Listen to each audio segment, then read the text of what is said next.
Very good morning friends, welcome back in NH digital Guru classes. आपका तहे दिल से हमारे आपके चैनल पर स्वागत है। आज का हमारा जो टॉपिक है वह है BA थर्ड सेमेस्टर के हिंदी गद्य का तीसरा क्लास है आज हमारा। ठीक है, हम लोग पिछले ही टॉपिक को कंटिन्यू करेंगे, यानी जो हमारा पिछले में था विभिन्न कवियों के जीवन परिचय को हम लोगों ने डिस्कस किया था क्वेश्चन प्रश्न उत्तर के माध्यम से। हम लोग इसमें भी वही देखेंगे। ठीक है, सबसे पहला क्या है, कमल का सिपाही प्रेमचंद के वंशवृक्ष का परिचय दीजिए। ठीक है, देखते हैं क्या है। पटवारी होकर एरे से लमही आए। लाला टीकाराम के दो पुत्र थे, लाला मनियार सिंह और लाला महाराज सिंह। ठीक है, मनियार सिंह निसंतान थे। निसंतान का मतलब उनके पुत्र या पुत्री कोई नहीं थे। ठीक है, महाराज सिंह के दो बेटे हुए, रामलाल और मैकुन लाल। ठीक है, रामलाल के 6 पुत्र हुए, जिसमें गुरुसहाय चौथे थे। गुरुसहाय लाल के भतीजे हरचरण लाल भी लम्ही आए। मुंशी गुरुसहाय के 4 बेटे हुए, कौशलेश लाल, महावीर लाल, अजायब लाल और उदित नारायण लाल। लाला गुरुसहाय लाल ने आने के कुछ दिन बाद ही लमही गांव के एक सिरे पर जमीन लेकर मकान बनवा लिया। ठीक है, धीरे धीरे मुंशी गुरुसहाय लाल के पास 60 बीघा जमीन भी हो गई। यह जमीन गुरुसहाय लाल ने अपने बेटे महावीर लाल के नाम लिखवाई। ठीक है, अजायब लाल मन और शरीर दोनों से दुर्बल थे। अजायब लाल कौशलेश्वर लाल और उदित नारायण डाक मुंशी बन गए। इनमें मुंशी अजायब लाल नेक तबीयत के थे। नेक तबीयत मतलब वो स्वच्छ दिल यानी सीधे साधे थे, ईमानदार थे। ठीक है, अजायब लाल की पत्नी आनंदी थी। ठीक है, अजायब लाल की पत्नी क्या नाम था? आनंदी था।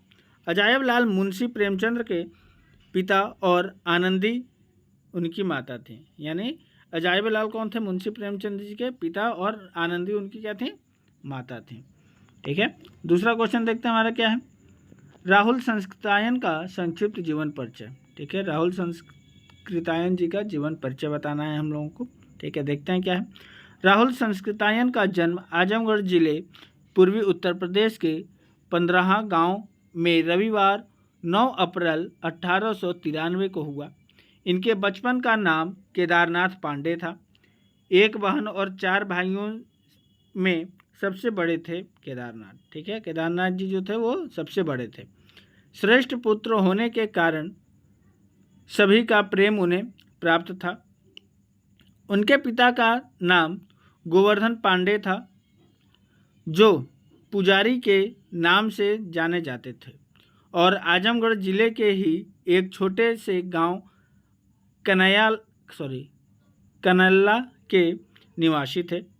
अपने पिता के संबंध में वे बताते हैं, पिता गोवर्धन पांडे को 10-12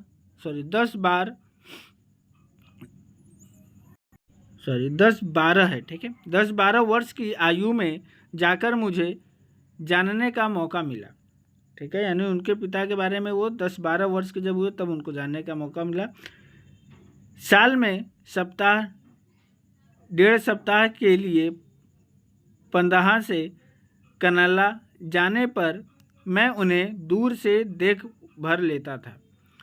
उनकी माता का नाम कुलवंती देवी था, जो अधिकतर मायके में ही रहा करती थी। यानी उनका मायका कहाँ था? उनके माता जी का 15 में उनकी माता जी का मायका था। ठीक है, आगे देखते हैं। राहुल का बचपन कनल्ला और 15 में बीता, यानी दोनों जगह वो घूम घाम के अपना जीवन बचपन बिताए। अधिकतर वे नाना नानी के साथ ही रहा करते थे। नाना रामशरण पाठक पलटन में सिपाही रह चुके थे। संस्कृतायन का माँ से भी अधिक संबंध नानी से था। ठीक है, यानी माँ से भी अधिक संबंध उनका नानी से था। उनके अनुसार जीवन के आरंभिक 5 वर्षों में नानी ने मेरा पोषण ही नहीं निर्माण भी किया। ठीक है, वो क्या कहते थे, 5 वर्षों में उनकी नानी जो थी उनका पालन पोषण के साथ साथ उनका निर्माण भी किया। ठीक है, वे अत्यंत स्नेहमयी थीं। राहुल जी के माता पिता की मृत्यु कम उम्र में ही हो गई। इस संबंध में वे बताते हैं, मेरे पिता माता स्वयं और पैतृक रोग शून्य होते हुए भी दीर्घ जीवन व्यक्ति न थे। ठीक है, यानी वो क्या कहते थे, उनके माता पिता को कोई रोग या किसी तरह की बीमारी नहीं थी, लेकिन तब पर भी वो लोग अधिक दिन तक नहीं जी पाए। माँ की मृत्यु 28-29 की हो गई। ठीक है, कहने का मतलब ये है उनकी माँ की जो उम्र थी मृत्यु के समय 28 या 29 थी। राहुल आयु में और पिता की 45 या 46 में हुई। ठीक है, 1907 ईस्वी में इनकी नानी की भी को बचपन में ही अपनी छोटी बहन का भी साथ छोड़ना पड़ा। बहन की अधिक दुखी हुए। माँ की मृत्यु नानी की उपस्थिति के कारण सह हुई थी और नानी के मृत्यु वृद्धापन ने उनकी मृत्यु को अवश्यभाविनी कहकर सह बना दिया होगा, लेकिन बहन के बारे में वैसे कोई, इसलिए उनकी मृत्यु को उन्होंने ज़्यादा अनुभव किया। बहुत कम उम्र में ही राहुल जी को अपने प्रियजनों से बिछोह सहना पड़ा। ठीक है, तीसरा हम लोग देखते हैं क्या है, मुक्तिबोध का जीवन परिचय। मुक्तिबोध उच्च कोटि के कवि होने के साथ साथ उच्च कोटि के समीक्षक भी थे। उनका जन्म मध्य प्रदेश के श्योपुर में सन 1917 में हुआ और मृत्यु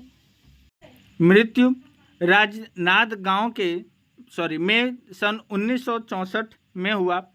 आपकी आलोचना में आत्मसंजय विश्लेषण पद्धति मिलती है। मुक्तिबोध मानवतावादी साहित्यकार थे, परंतु पुराने प्रगतिवादी लेखकों से अलग थे।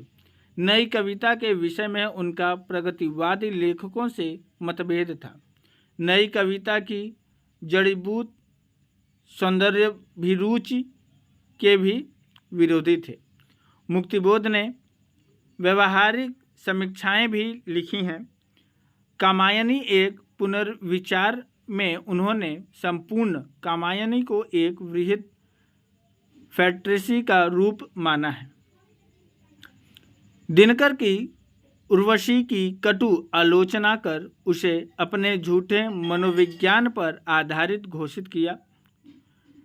मुक्तिबोध ने नई आलोचना की जो विशिष्ट देन दी है, वह है आधुनिक लेखन की रचना प्रक्रिया की जटिलता का विश्लेषण, साहित्य में फैंटेसी की संरचना और उनका विश्लेषण और कविता के अत्यंत संघर्ष में के महत्व की प्रतिष्ठा मुक्तिबोध की आलोचना की मुख्य विशेषताएं हैं। ठीक है, चौथा देखते हैं हमारा क्या है, तो देखते हैं इसका आंसर। डॉक्टर पद्म सिंह शर्मा कमलेश का जन्म 22 जनवरी सन 1915 में उत्तर प्रदेश के मथुरा जिले में बरिका नगला नामक गांव में हुआ था।